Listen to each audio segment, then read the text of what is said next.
ng 2 milyong pisong halaga ng marijuana na isinilid sa mga sako sa Tuba, Benguet.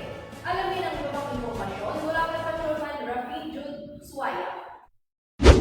Diskubre ng mga otoridad ang tinatayang 2,004,000 pesos na halaga ng marijuana sa sitio Canubas, Camp 4, Tuba, Benguet nito lamang Mayo 4 taong kasalukuyan. Ito ay nadiskubre habang nagsasagawa ng validation ang mga tauhan ng Tuba Municipal Police Station sa posibilidad na mayroon umanong plantasyon ng marijuana sa nasabing lugar ayon sa nagparating ng ulat. Tumambad sa otoridad ang higit kumulang 16,700 grams ng pinatuyong dahon at tangkay ng marijuana na nakabalot sa mga sako at plastik at wala naman umanong nahuling marijuana cultivator sa operasyon habang dinala ng Tuba PNP ang mga nadiskubring marijuana sa Regional Forensic Unit Cordillera para sa qualitative test. Mula dito sa home of the most disciplined cops, Camp Major Bado Dangwala, Trinidad, Benguet, ako po ang inyong PNN Correspondent Patrolman Rafi Jude Suaya, alagad ng batas, tagataguyod ng Balitang Pulis.